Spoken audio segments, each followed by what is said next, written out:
आप ये समझे कि आप लोगों के पास कितना कुछ है, कितना कुछ है।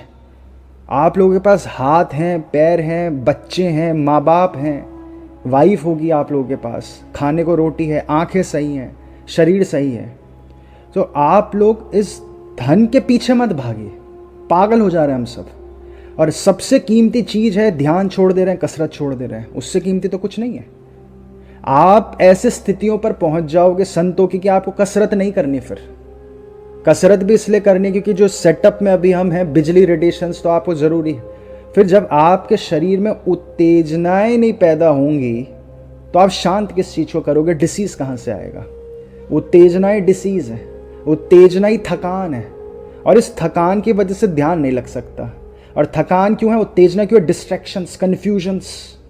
एक मत होकर आप कोई काम करते हो तो आपको थकान नहीं लगेगी। एक फोकस होकर आप काम करते हो, आपको थकान नहीं लगती, आप लंबे लंबे समय तक काम कर सकते हैं। अब आप ये भी समझे कि 22 साल का उनका लड़का, और अभी तो पूरे इंटरनेट पर सनसनी फैल रखी कि मर्डर हुआ उस लड़के का या जो भी हुआ। तो अब उनके पिताजी की कितनी बड़ी बात है कि अब मैं इस धन का क्या करूं, मैं तो अपने बच्चे के लिए कमाया था। आप कहाँ तक लेके जाएंगे पैसा? कहाँ लेके जाएंगे पैसा? हाँ, कुछ लोग हो सकते हैं कि अगर उन्हें सुविधा मिल जाए पैसा ऊपर ले जाने की तो शायद ऊपर भी ले जा लें। लेकिन हर एक मृत्यु लेसन है, हर किसी के लिए लेसन है कि कोई भी कभी भी मर सकता है। अब वो लड़का तो बाइक चला रहा था, लेकिन कोई भी कभी भी मर सकता है। रोज 1.5 लाख 2 लाख लोगों की मृत्यु होती है। और अब उसके जो जीवन में उसने 22 साल गुजारे वो वेस्ट हो गए। अब क्या होगा? अब कुछ लोग 50 में मर जाते हैं, गया, समय गया। ये बहुत कीमती समय है आप लोगों का, आप लोगों को रियलाइज नहीं होता। बहुत कीमती समय है। जो चीजें आप समझ पाए हो, ये चीजें समझ पाना बहुत कीमती शक्ति है आपके पास। ये चीजों पर जब आप ध्यान करके, धारण करके रिपीटेडली ध्यान करोगे तो आपके जीवन से हीनता खत्म हो जाएगी। आप लोगों को इल्यूजन में डाला गया है कि धन कमाओ वरना बेइज्जती होगी, और आप लोग अपना सारा जीवन धन पे लगा देते हैं। कितना धन चाहिए एक इंसान को?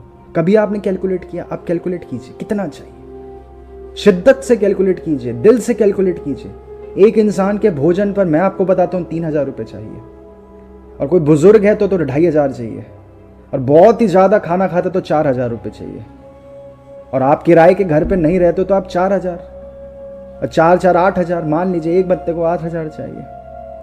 और बाकी सारा समय अगर आप लोग मुक्ति पर नहीं लगाओगे तो आप अपनी मृत्यु को घटित होते हुए नहीं देख सकते, देख ही नहीं सकते, संभव ही नहीं है। अगर किसी लोगों के जीवन में ये वाक्य आंखों के आगे से ना गुजरे हो कि हमारा जीवन का मकसद मृत्यु को देखना है, वरना ज्ञान कैरी फॉरवर्ड हो ही नहीं सकता, असंभव है।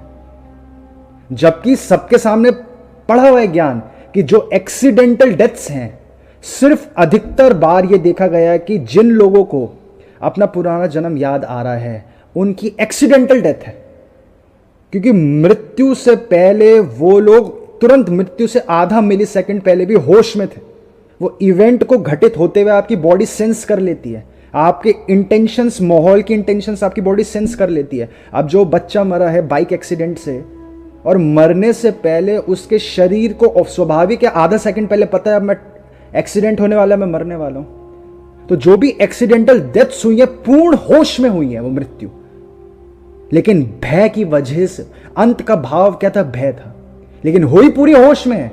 उसने मरते दम तक अपने को देखा है। और जो भी आज तक जितने भी पुनर्जन्म के मैंने भी चीजें देखी हैं, अपनी आंखों से देखी हैं या पढ़ी होंगी आप लोगों ने इंटरनेट पर, तो हमेशा वही अधिकतर केसेस आए हैं जिसमें हॉस्पिटल में नहीं मरा इंसान। और हॉस्पिटल में क्या है कि आप लोगों को सिडेटिव्स दिए जाते हैं। सिडेटिव्स वो कुछ ऐसी बात है, सुनने में अजीब लगेगी, कि आप लोगों की मृत्यु को जकड़ कर बैठे हैं वो लोग।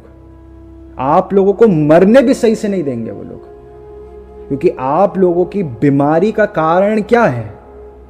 आप लोगों ने अपने ना कभी शरीर पर ध्यान दिया, कभी दिया ही नहीं, लेकिन अब देना पड़ेगा आप लोगों को। आप लोगों ने अपनी शांति पर कभी ध्यान ही नहीं दिया, तो आपके वासनाएं, आपका मन आपके काबू में है ही नहीं। बहुत कम ऐसे लोग होते हैं जो मरने वाले होते हैं और वो खुश हों, बहुत कम लोग होते हैं, और तभी भी होते हैं वो जब उनकी उम्र 90 हो। वासना ही नहीं खत्म हो रही ना, और 90 के बाद भी लोग नहीं मरना चाहते। अब बिल गेट्स और इन सारे लोग, जेफ बेजोस, इन्होंने, मार्क जकरबर्ग, पीटर थील, इन सारे बिलियनर्स ने तो कितना पैसा इस पे लगा दिया अपना जीवन का कि उम्र कैसे बढ़ा दें हम इंसान की, 150 साल क्या हो सकती है। तो आप लोगों को ये इस दिशा में कैसे बढ़ोगे आप लोग कि मरने से पहले अस्पताल नहीं गए आप, ये कैसे हो पाएगा? आपके जीवन पर जब आपको पेन से सेपरेट होना आ पाएगा, डिसीजेस सेपरेट होना आ पाएगा। कोई भी साधु संत हुआ ही नहीं आज तक, हुआ ही नहीं है जिसकी मृत्यु अस्पताल में हुई हो, और जिनकी मृत्यु अस्पताल में हुई, कोई खुद से गया अस्पताल में, तो साधु संत ही नहीं था। वो इतने शांति की स्थिति में चले जाता है साधु संत, उसको पेन नहीं हो सकता, सीधे मृत्यु होती है, और मृत्यु भी पता होती है। आप मुनियों के पास जाते हो, अगर कभी चौमासा होता, आपको जैन मुनि दिख जाएंगे सड़कों पर, सफेद कपड़ों में दिखते होंगे, आपको मुंह पट्टी लगाकर चलते हैं। आप उनसे बात करोगे, उनसे मिलोगे, तो वो तो हैरान होते हैं। वो बोलते हैं ये कैसे संत है जिसको पता ही नहीं कि अब मैं मरने वाला हूं, ये कैसे संत है? इतनी कॉमन नॉलेज होती है मुनियों के बीच में, संतों के बीच में, कि हर किसी को पता है कब मरने वाला हूं। और वो इस बात पर उनके हंसने की भी यह बात होती है, चाहे वो प्रेम से समझाने के लिए बोलते हैं कि तुम कैसे मनुष्य हो, तुम्हें यही नहीं पता चल पा रहा तुम मरने वाले हो।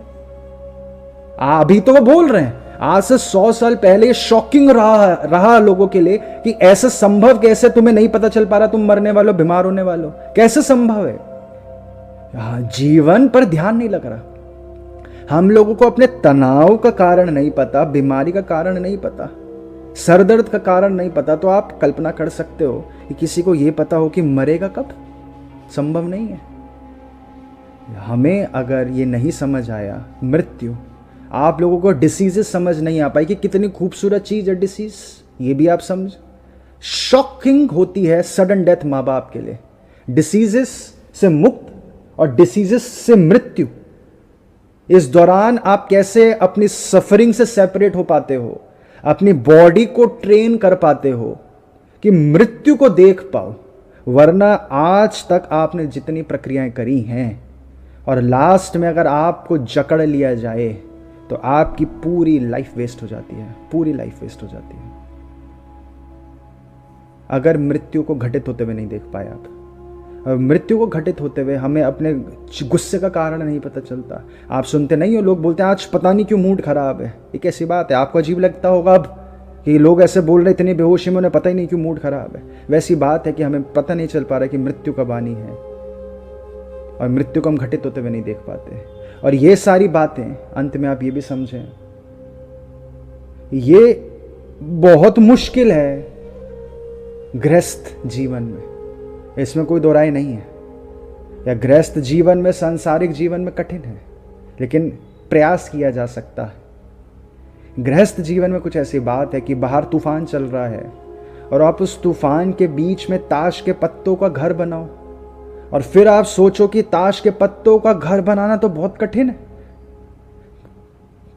ताश के पत्तों का घर बनाना बहुत कठिन नहीं है, बच्चा भी बना लेता है। वो स्थितियां कठिन हैं, वो स्थिति कठिन है, वो स्थान कठिन है जहां पे ताश के पत्तों का घर बनाने की कोशिश चल रही है, हवाओं के बीच में, या पानी पर लकीर खींचने की कोशिश चल रही है, बहुत कठिन है। तो इसी प्रकार से लगता है ये सारी चीजें बहुत कठिन है, स्वाभाविक है, लगता होगा आप सबको कि बहुत कठिन है। वो स्थान, स्थितियां कठिन हो रखी हैं। इसीलिए ये बहुत अजीब बात है, लेकिन आप भी अब समझ पाते होंगे कि सन्यास के बिना ये बहुत कठिन मार्ग हो जा रहा है। लेकिन आप लोग क्या कर सकते हैं? स्वाभाविक है, हर कोई सन्यास नहीं ले सकता। तो इसका मतलब अभी कड़वी शब्द है, तो क्या सन्यास नहीं लिया कि तो हमारी संभावनाएं बढ़ गई हैं कि हम अपनी मृत्यु को घटित होते हुए नहीं देख पाएंगे? क्या ऐसी बात है? बिल्कुल ऐसी बात है, लेकिन सिर्फ संभावनाएं बढ़ी हैं। इसी वजह से ये शब्द बोले गए कि राम नाम ही जप लो, हरे राम हरे कृष्ण ही कर लो, लेकिन शांति मुद्दा रखिए अपने जीवन का। ये बात आप रखें, जो भी चीज आपकी लाइफ में बैलेंस ऐड कर रही है, पीस ऐड कर रही है, अब कसरत से हो रहा है तो स्वाभाविक है कसरत करनी है। कितनी कसरत करनी है वो आपको खुद जवाब मिलेगा। Common sense, right knowledge. आज की तारीख में 99% ऐसे लोग हैं जिनको, और 99.99 हो सकते हैं, और 99.999999 हो सकते हैं, जिनको अभी तक ये लगता है कि इंसान विकसित हो रहा है। कैसे पता इंसान विकसित हो रहा है? कि अब हमारे पास स्मार्ट वॉच आ गई, कैलकुलेटर आ गया तो हम विकसित हो गए। हम कैलकुलेटर आने की वजह से विकसित नहीं हुए हैं, हमारी कैलकुलेशंस की गति खत्म हो गई है।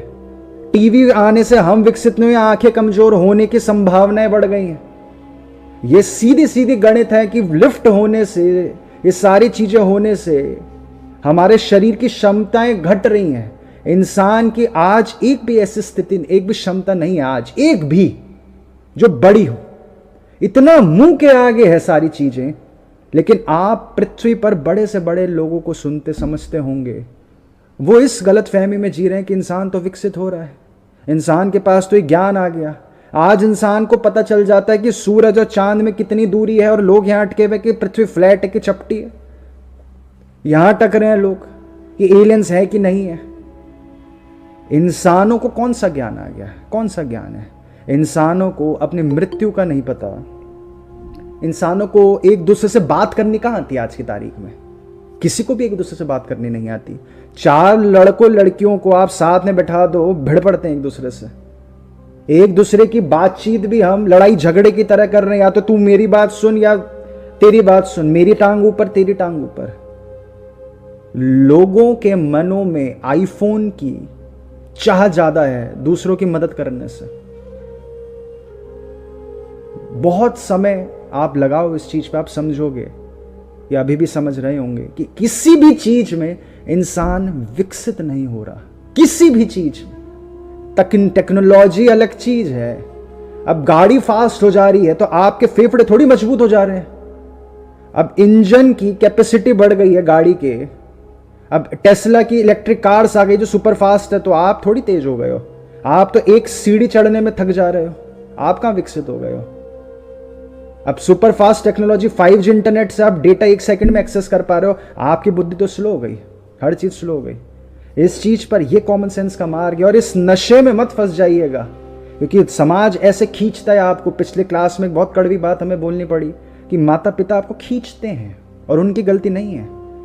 वो आप उन्हें बोल दो कि आज माँ मैं अपने मित्र की मदद करके आया, आपकी माँ बोलेगी लेकिन बच्चे तेरा तो एग्जाम था, तो एग्जाम छोड़कर आ गया। आप बोलोगे हाँ छोड़ दिया। हाय अब तेरा प्रमोशन कैसे होगा? अब तेरे को नई नौकरी मिल रही थी, नई तनख्वाह में मां परेशान हो जाएगी। माता पिता खुश होते हैं जब आप गाड़ी खरीदो। आप अपने माता पिता को आज झूठ झूठ बोल कर देखो, झूठ झूठ बोल कर देखो कि मैंने गाड़ी बुक कर दिया, या फिर ऐसे बोलो कि हमें गाड़ी गिफ्ट करी जा रही है। अब बोल कर तो देखो क्यों गिफ्ट कर रहा है आपका बॉस? क्योंकि आपने बहुत अच्छा काम करा। आप देखो एक्सपेरिमेंट करके, खुश हो जाएंगे। और आप बोलकर देखो कि मैंने अपनी गाड़ी ऐसे दे दी किसी को, आप बोलकर तो देखो। हालांकि गाड़ी देना कुछ नहीं है फायदे की बात किसी को, मैं आपको यह उदाहरण चाहता हूं। आप अपने अनुभव विकसित करो छोटे छोटे, और परेशान हो जाएंगे। आप बोलो कि मैंने अपनी सोने की अंगूठी बेचकर एक इंसान को घर दान दे दिया, उस पर घर ही नहीं था, वो परेशान हो जाएंगे। जबकि मेरी दृष्टि में तो वो ज्यादा विकसित इंसान है जो दूसरों की मदद करता है। ये माता पिता ही नहीं, ये समाज, पूरी सोसाइटी आपको खींचती है। इसी को कलयुग बोला, और इसी वजह से ज्ञान फैलना ऑलमोस्ट इम्पॉसिबल है। ये बात अगर किसी को समझ आ जाए, ये 2 सवाल हैं बस, ज्यादा भी नहीं है। सवाल तो अनंत हो जाएंगे फिर कि आप पृथ्वी पर क्यों आए? क्यों आए पृथ्वी पर? आपको तो ये तो पक्का है ना आपको कि मेटावर्स खेलने नहीं आए हो आप, इतना आपको श्योरिटी। आप मेटावर्स जो फेसबुक का जो डिवाइस आप सर पर पहनोगे, भविष्य में आपके बच्चे पहनेंगे, तो आप वो तो उसमें वीडियो गेम खेलने नहीं है, आपको श्योरिटी है ना। वैसे ही आज से 200 साल पहले लोगों को श्योरिटी थी कि आप सॉफ्टवेयर डिजाइन करने नहीं आए पृथ्वी पर। 500 साल पहले श्योरिटी थी आप बैंकों को ट्रांजैक्शंस में हेल्प करने नहीं आए, जो हम बैंक में हम सब जॉब करते हैं या कहीं भी हम जॉब कर रहे हैं। श्योरिटी थी लोगों को। और एक वक्त तो यह भी श्योरिटी थी कि हम धन कमाने नहीं आए, सिर्फ ज्ञान एकत्रित करने आए, ताकि हमारी आत्मा को हम देख पाए, समझ पाए। जिन लोगों को हम ईश्वर और देवता कहते हैं, वो जो ज्ञान किताबों में बताकर हमें गए या बताने की कोशिश करी, हर एक ज्ञान आपको यही समझाना चाह रहा है। लेकिन इशू कहां गया? कहां गया इशू? ये ज्ञान लोगों तक पहुंच नहीं सकता अब, क्योंकि ज्ञान की कंपन, ये बातें आप सुन रहे हैं, ये बातें तो मेरे को बहुत उत्तेजित शब्दों को प्रयोग करके बोलना पड़ता है। आप कभी बुद्ध महावीर जिस प्रकार से बोला करते थे, सब भाग जाएंगे उसको सुनकर। महाबुद्ध कैसे बोलते थे? एक वाक्य बोला, 3 बार दोहराओ, 3 बार दोहरा दो।